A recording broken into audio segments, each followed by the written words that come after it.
Salam Bapak Ibu, silakan duduk. Jadi mari kita siapkan hati kita di dalam kelas kesembuhan ilahi. Kita akan menerima kesembuhan siapapun Bapak Ibu Saudara yang hadir hari ini. Terima kesembuhanmu hari ini, terima kesembuhanmu sekarang.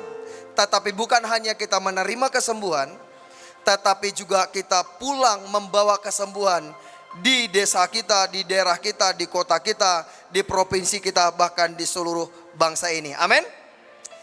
Coba beritahu sebelah kiri kananmu, katakan, engkau dipanggil membawa kesembuhan. Beritahu lagi sebelahmu lagi, engkau dipanggil membawa pemulihan. Alright, tadi Pak Jo sudah mengajari kita begitu banyak hal kesaksian apa yang Tuhan buat. Nama saya John Herman Sipayung. Dan saya rindu sebagaimana tadi yang sudah dikatakan oleh Pak Jo. Setiap kita ini sudah punya karunia kesembuhan ilahi. Tetapi di dalam workshop kita hari ini, itu kita tidak mau simpan, tapi kita mau gali. Kalau untuk mengajari anak kecil umur 4 sampai 12 tahun, saya hanya butuh 3 menit mengajari mereka untuk menyembuhkan orang sakit.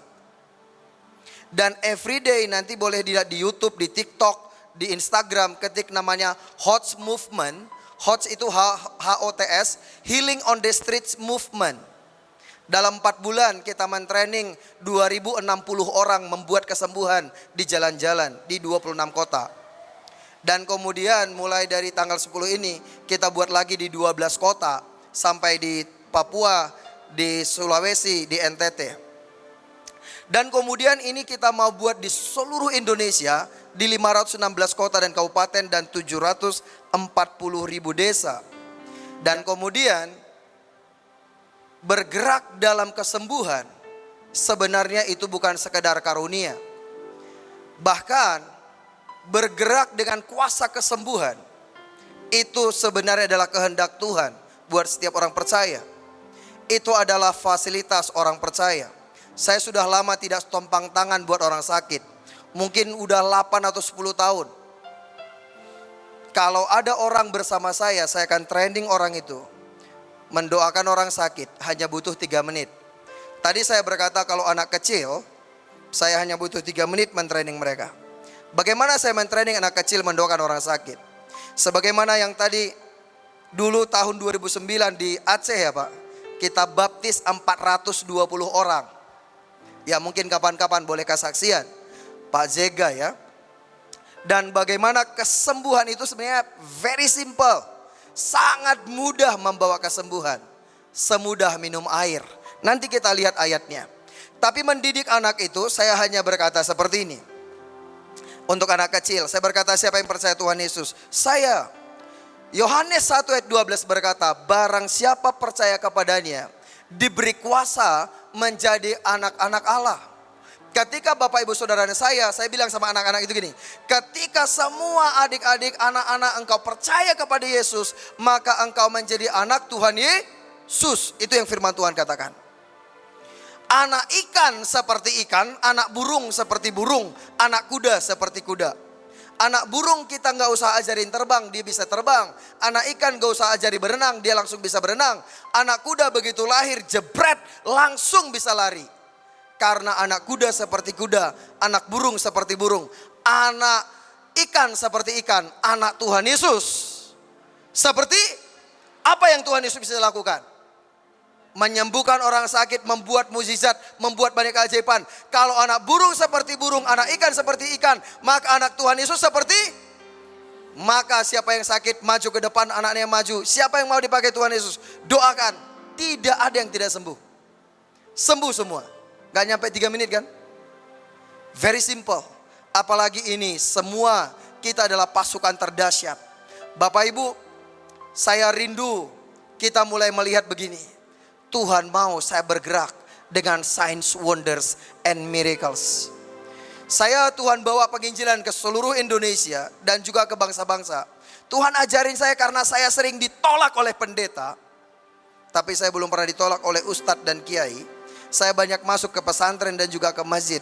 Dan juga beberapa kali panitia KKR kita adalah ustadz.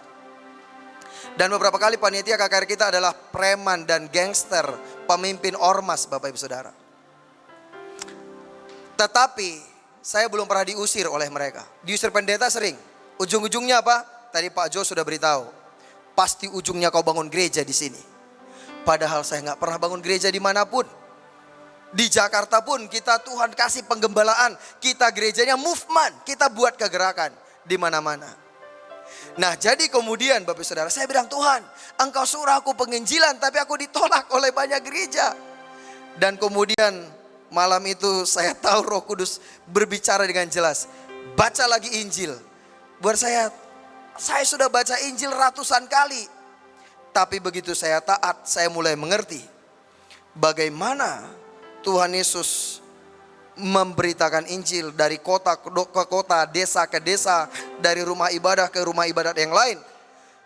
Dan tiba-tiba saya mengerti, Tuhan Yesus membuka pintu penginjilan dengan memberi makan dan membuat mukjizat.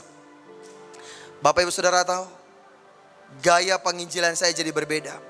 Dulu saya menjelaskan siapa saya, dari mana, dari organisasi mana, visi misi, program, semua saya sudah jelaskan ke pemimpin-pemimpin hamba-hamba Tuhan itu. Ujungnya saya tetap diusir. Beberapa, enggak semua. Mungkin 20-30%. Ada yang mengusir dengan terang-terangan, ada yang dengan halus, ada yang dengan sangat halus. Tapi tetap saya mengerti, saya tidak diterima. Tapi ada yang dengan terang-terangan berkata, umurmu berapa? Waktu itu umur saya 28. Saya bilang 28 tahun. Cucuku sudah 6. Anakku paling kecil aja umurnya udah 30. Saya sudah pelayanan 45 tahun. Dan kau mau ngajarin kita? Harusnya om ngomong dari awal tadi. Aku kan bisa packing koperku. Goodbye. Dan saya gak pernah balik lagi ke sana. Saya ngalamin itu Bapak Saudara. Tapi ketika saya tidak alami sekali. Saya juga pernah mau dipotong.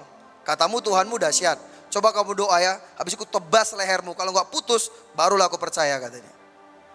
Terus Bapak Saudara tahu, ketika saya dapat itu, saya telepon hamba Tuhan, saya lobby orang, beda. Saya cuma katakan gini, Pak, boleh enggak aku datang untuk lihat apa yang Bapak kerjakan? Boleh enggak aku lihat pelayanan Bapak? Boleh. Dan kemudian ketika saya sampai, saya berkata, Pak, ketika saya dijemput di pelabuhan atau di bandara, saya mulai berkata kepada hamba Tuhan itu, Pak, sebelum kita sampai di Pastori, boleh enggak kita mampir ke kampung-kampung, ke daerah kumuh, ke tempat nelayan, atau ke orang-orang yang sakit? Oh boleh, cari kampung terdekat aja Pak. Begitu sampai, saya berkata, halo Pak, apa kabar? Saya John dari Jakarta. Pak, Bapak tahu enggak ada orang sakit di sini? Oh banyak Pak, aku aja sakit.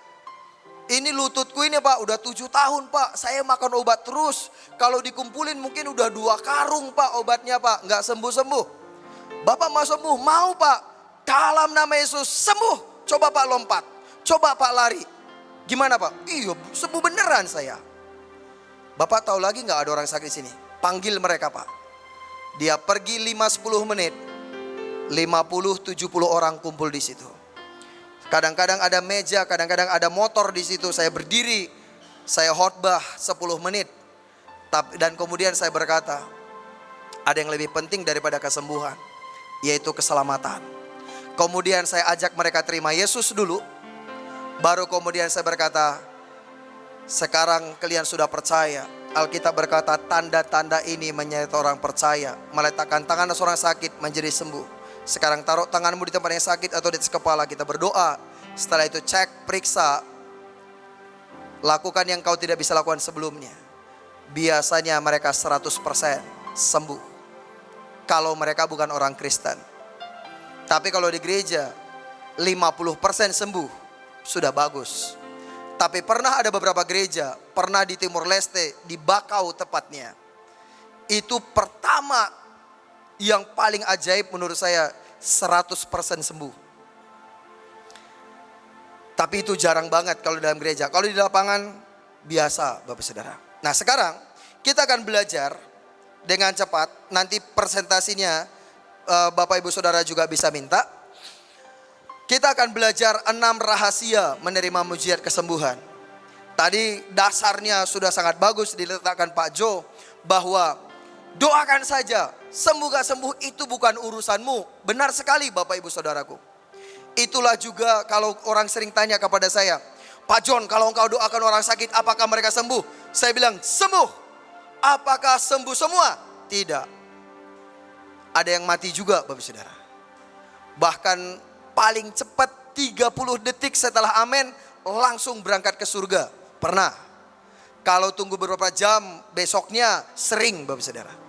Tapi itu bukan urusan kita. Itu urusannya Tuhan. Tetapi saya melihat 6 rahasia menerima mujizat kesembuhan ini. Ya nanti Bapak Saudara bisa minta presentasinya. Bisa juga lihat di YouTube. Ketik aja 6 rahasia menerima mujizat kesembuhan. Ada di BMN Bapak Saudara. Bukan promosi tapi iklan. Tapi saya percaya semua kita sudah biasa nonton BMN, betul? Coba lihat kiri kananmu, tanya dia, udah nonton BMN belum? Kalau dia bilang belum, dosamu diampuni. Dan jangan berdosa lagi. Alright, Bapak Ibu Saudara, yang pertama kita melihat ya, 6 rahasia menerima mujizat kesembuhan ini. Dasarnya kita melihat itu adalah Matius 10 ayat 7 dan 8, di mana di sini Tuhan Yesus berkata, pergilah dan beritakanlah kerajaan sorga sudah dekat. Dan kemudian apa Bapak Saudara dikatakan? Sembuhkanlah orang sakit, bangkitkanlah orang mati, tahirkanlah orang kusta, usirlah setan-setan. Kamu telah memperolehnya dengan cuma-cuma, karena itu berikan pula dengan cuma-cuma. Jadi menyembuhkan orang sakit itu adalah perintah Bapak Saudara. Menyembuhkan orang sakit adalah perintah. Jadi ya saya bersyukur ada beberapa di antara Bapak Saudara di sini adalah dokter, ada mantri, ada perawat. Saya mengenal beberapa di antara saudara bekerja di bidang kesehatan. Kita bersyukur buat apa yang obat dan dokter bisa lakukan. Tetapi apa yang obat dan dokter tidak bisa lakukan, Tuhan sanggup melakukannya. Dan kemudian Bapak Ibu Saudara, karena menyembuhkan itu adalah sebuah perintah, kita juga melihat setidaknya saya temukan di Alkitab ada 6 cara atau ada 6 kunci atau ada 6 rahasia bagaimana kita bisa menerima mujizat kesembuhan. Jadi kalau ada orang berkata kamu harus beriman dulu baru sembuh, itu sebenarnya setengah kebenaran. Itu sebenarnya salah satunya. Nanti kita akan belajar Bapak Saudara. Yang pertama adalah bagaimana kita bisa menerima mujizat kesembuhan, yaitu bila Bapak Ibu Saudara beriman atau yang sakit itu beriman Bapak Saudara. Bila yang sakit itu beriman, dia sembuh. Kita lihat dalam Matius 9 ayat 22. Tetapi Yesus berpaling dan memandang dia serta berkata, teguhkanlah hatimu hai anakku, imanmu telah menyelamatkan engkau. Maka sejak saat itu sembuhlah perempuan itu. Ini adalah cerita tentang perempuan Zerofenisia yang pendarahan selama 12 tahun. Di mana dia berkata dalam hatinya, asalku jamah saja ujung jubahnya, aku pasti sembuh. Dan ketika dia berhasil menyentuh jumbai jubah Tuhan Yesus, Tuhan Yesus merasa ada kuasa yang keluar dari tubuhnya, berbalik dan bertanya, siapa yang menyentuh aku? Dan kemudian perempuan itu dengan gemetar dia mengakui, dan Tuhan Yesus berkata, imanmu telah menyembuhkanmu. Itulah sebabnya Bapak Ibu Saudara, kenapa kita perlu memberitakan firman Tuhan sebelum kita mendoakan orang sakit. Karena ketika kita memberitakan firman Tuhan, ketika kita bersaksi, ketika kita beritahu apa yang Tuhan Yesus lakukan, seperti yang Roma 10 ayat 17 berkata, iman timbul dari pendengaran dan pendengaran akan firman Kristus. Jadi ketika kita memberitakan firman Kristus, maka iman orang itu dibangkitkan. Dan ketika iman orang itu bangkit, maka kita mendoakan dia sembuh Bapak Saudara.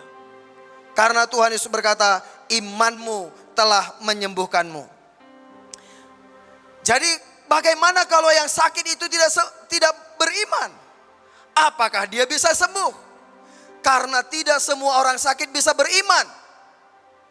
Bisa enggak orang sakit enggak beriman, bisa enggak sembuh?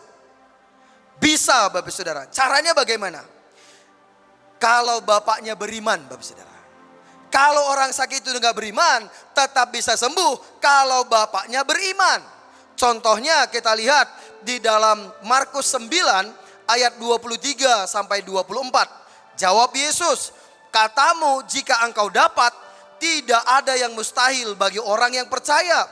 Segera ayah anak itu berteriak, aku percaya, tolonglah aku yang tidak percaya ini. Ini adalah kisah tentang seorang anak yang sakit ayan, Bapak Saudara. Dan kemudian bapaknya datang kepada Yesus. Dia berkata, kalau engkau bisa melakukan sesuatu, tolong anakku. Dan Yesus berkata, katamu kalau engkau dapat. Langsung ayah anak itu berteriak. Dia berkata, aku percaya, tolonglah aku yang tidak percaya ini. Anaknya sembuh, Bapak Saudara. Jadi buat bapak-bapak yang ada di sini, para orang tua, para ayah, imanmu menyembuhkan anakmu, Bapak Saudara. Tetapi bagaimana kalau yang sakit itu tidak beriman? Bapaknya juga tidak beriman. Apakah bisa sembuh? Bisa, Bapak Saudara. Caranya bagaimana? Kalau mamanya beriman. Jadi kalau yang sakit tidak beriman, kalau yang sakit bisa beriman, dia sembuh. Kalau dia nggak beriman, bapaknya beriman, bisa sembuh. Kalau dia nggak beriman, bapaknya nggak beriman, bisa sembuh. Bisa kalau mamanya beriman, kalau ibunya beriman. Kita lihat contohnya dalam Matius 15 ayat 28. Maka Yesus menjawab dan berkata kepadanya, hai ibu, besar imanmu, maka jadilah kepadamu seperti yang kau kehendaki. Dan seketika itu juga anaknya sembuh. Kisah ini dalam Matius 15 ayat 21 sampai 28. Seorang perempuan Kanaan datang kepada Yesus memohon supaya Tuhan Yesus menyembuhkan putrinya yang kerasukan setan. Tuhan Yesus menolaknya, tidak menggubrisnya untuk beberapa waktu. Tapi dia terus datang. Dan kemudian Tuhan Yesus berkata, hei ibu, besar imanmu, jadilah padamu seperti yang kau kehendaki. Saat itu juga suddenly putrinya itu sembuh, Bapak Saudara. Ibu-ibu, imanmu luar biasa. Iman seorang ibu menyembuhkan anaknya. Jadi kalau orang sakit itu tidak beriman, iman bapaknya menyembuhkannya. Kalau bapaknya tidak beriman, iman mamanya, iman ibunya menyembuhkannya, Bapak Saudara.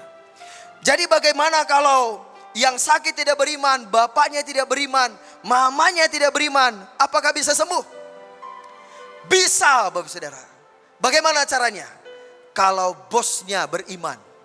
Kita lihat di dalam Matius 8 ayat 7 sampai 8. Yesus berkata kepadanya, aku akan datang dan menyembuhkannya. Tetapi jawab perwira itu kepadanya, Tuhan, aku tidak layak menerima Tuhan di dalam rumahku. Katakan saja sepatah kata, maka hambaku itu akan sembuh.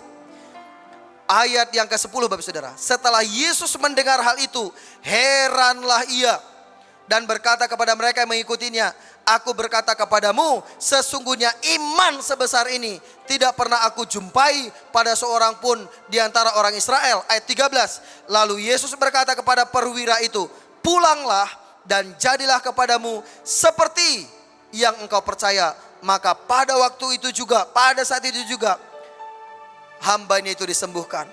Ini adalah kisah tentang seorang perwira Kapernaum. Dia bukan orang Israel. Hambanya sakit lumpuh. Dan kemudian hambanya ini tidak tahu apa-apa. Bosnya, Bapak Saudara, tuannya yang beriman datang kepada Yesus. Yesus berkata, aku akan datang ke rumahmu. Tapi dia berkata, enggak usah Tuhan, satu kata saja sudah cukup. Hambanya sembuh.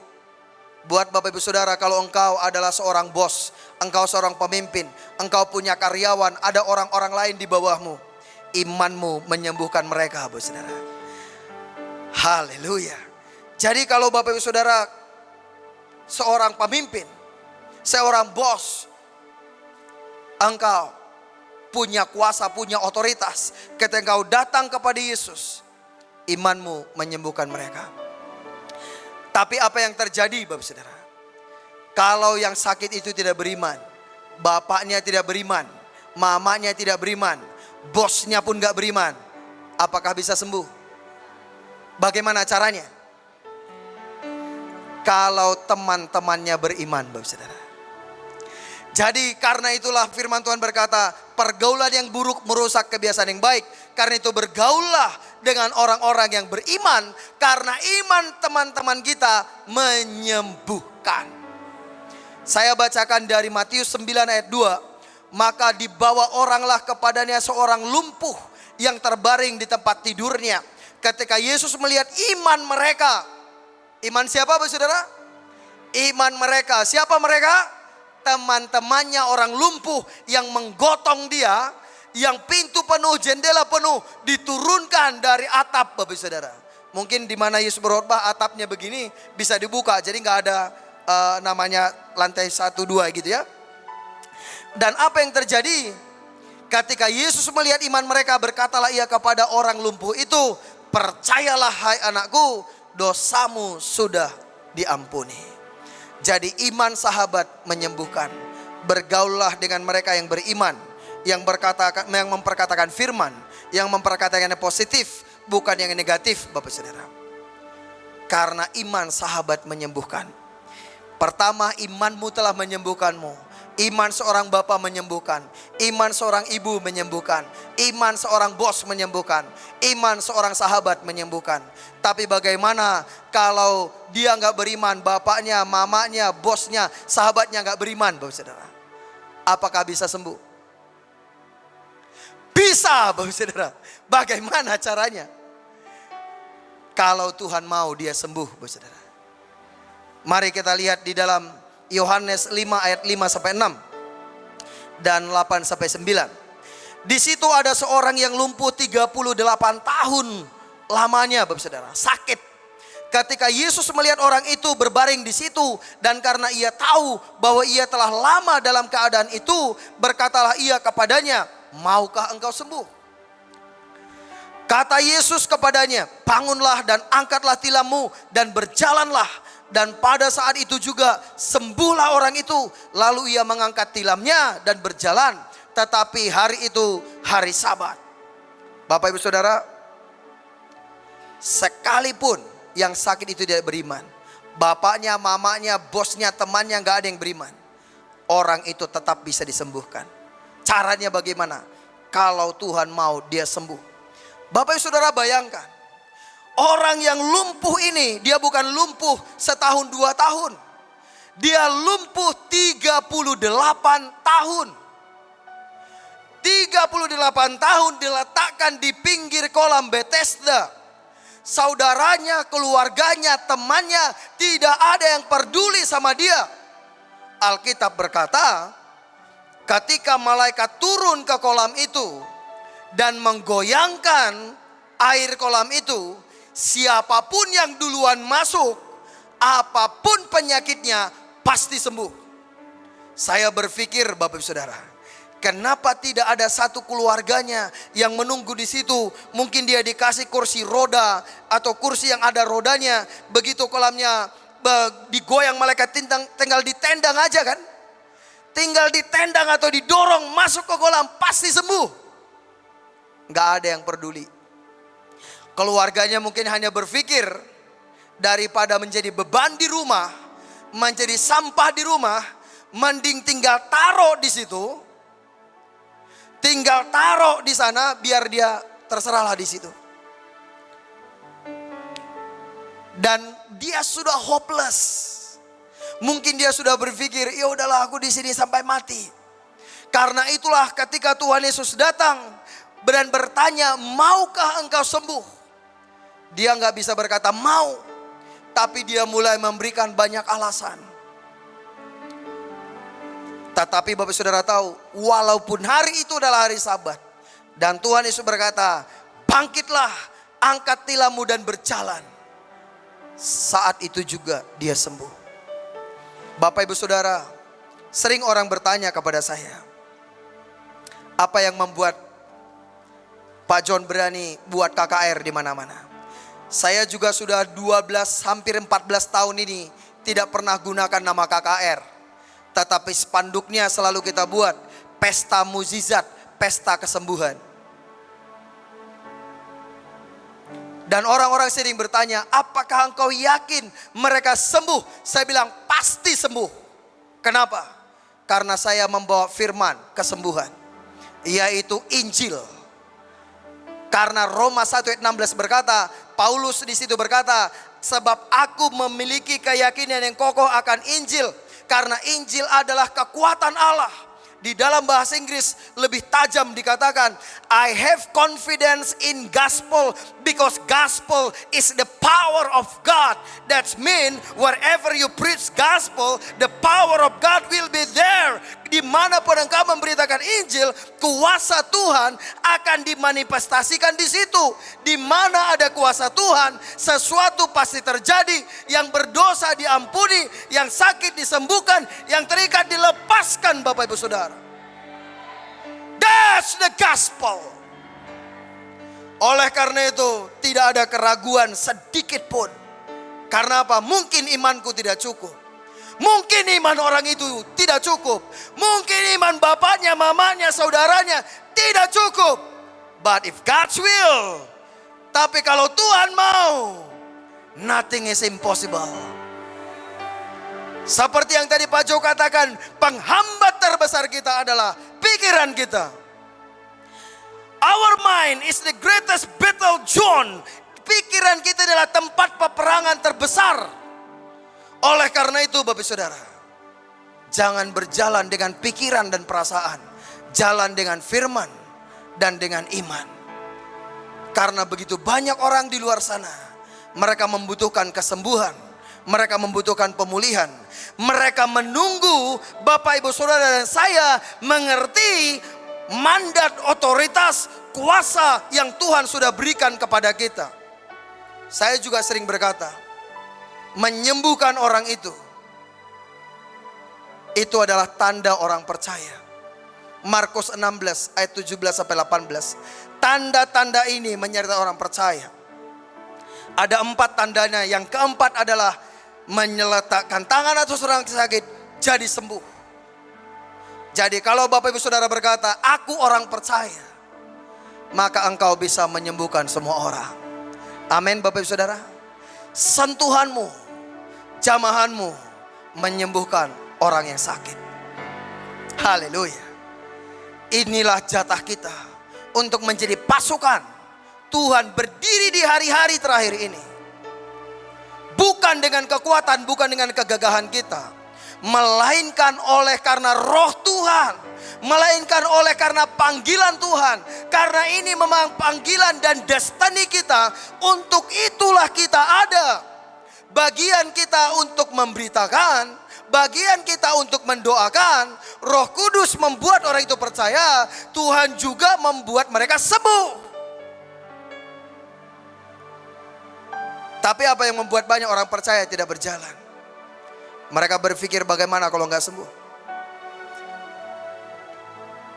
Dan sekarang Bapak Saudara, ketika kita mentraining orang-orang, saya berkata jalan, kita melihat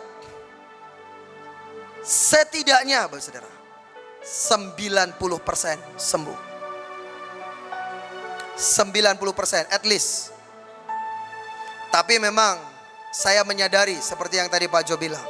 Kalau Bapak Saudara lihat video-video saya 6-7 tahun terakhir ini, saya nggak pernah upload di YouTube, Facebook, tidak ada Bapak Saudara. Saya takut terkenal memang. Karena memang ya, kenapa saya sudah lama nggak meletakkan tangan atas orang sakit?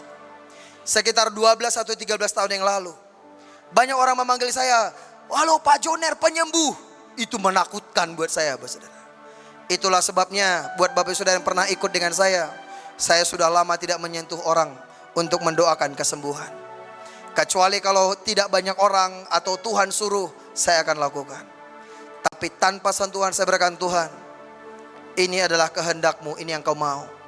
Karena ketika kita pergi memberitakan Injil, Tuhan Yesus berjanji, aku menyertai engkau. Jadi ini bukan tentang Bapak Ibu Saudara atau saya, tapi ini tentang Yesus yang mau menyatakan kuasanya, kemuliaannya kepada kota kita, kepada Indonesia, kepada dunia melalui kita, Bapak Saudara. Ada 6 rahasia menerima mujizat kesembuhan. Jangan pernah takut mendoakan orang sakit. Entah dia dokter berkata hopeless, sudah nggak ada harapan. Mungkin kanker stadium 4, apapun Bapak Saudara. Jangan pernah khawatir. Karena bukan Bapak Ibu Saudara atau saya yang menyembuhkan. Tuhan yang menyembuhkan. Beritakan firman, doakan. Saya melihat beberapa orang koma hari ini juga mereka masih hidup. Tapi memang sering sekali kadang-kadang begini Bapak Saudara. Kenapa Tuhan izinkan banyak yang sembuh dan ada yang tidak sembuh? Supaya Tuhan mengajar kita mengerti. It's not about me. It's all about Jesus. Jadi saya tidak pernah stres memberitakan Injil. Orang itu terima, orang itu tolak, orang itu usir saya. Santai Bapak Saudara. Ketika saya mendoakan orang sakit, orang itu langsung sembuh, orang itu langsung mati, orang itu tidak sembuh, hanya perubahan sedikit, tidak masalah dalam hidup saya. Karena itu bukan pekerjaan saya. Saya disuruh, Bapak Ibu Saudara, saya disuruh Tuhan pergi beritakan, doakan, sembuhkan. Selebihnya itu bagian Tuhan. Amin Bapak Saudaraku. Jadi hari ini Bapak Ibu Saudara yang membutuhkan kesembuhan, terima sekarang.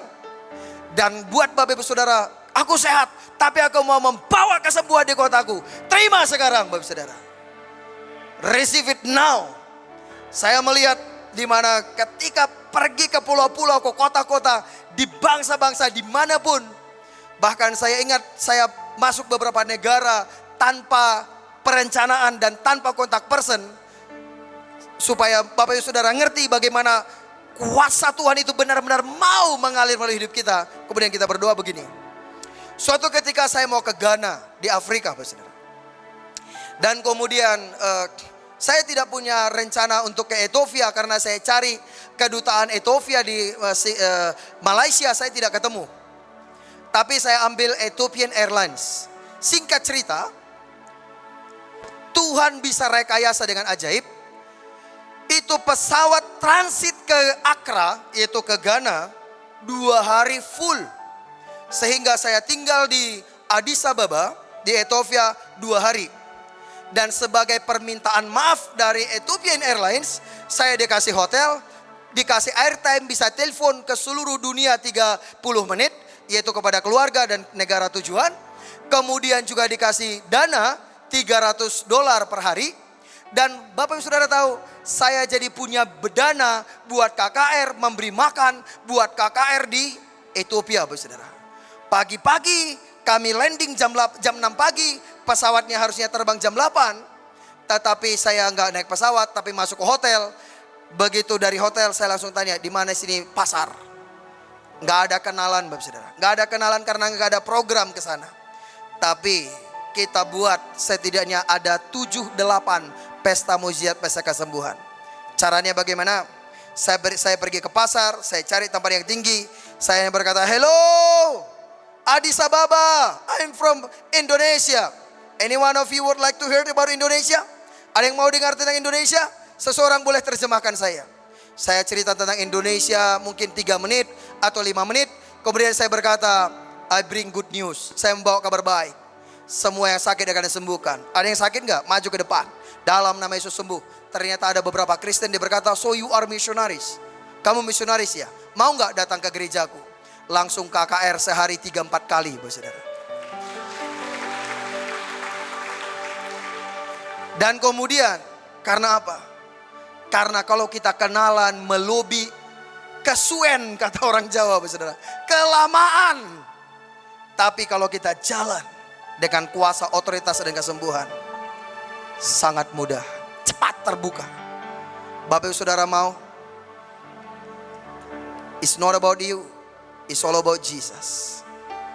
Amin Bapak Saudara. Kalau engkau sakit, engkau boleh taruh tanganmu di kepala atau taruh tanganmu di tempat sakit. Terima kesembuhanmu sekarang, bukan nanti. Terima kasih buat apa yang obat dan dokter bisa lakukan. Tetapi apa yang obat dan dokter tidak bisa lakukan, Tuhan yang sanggup melakukannya.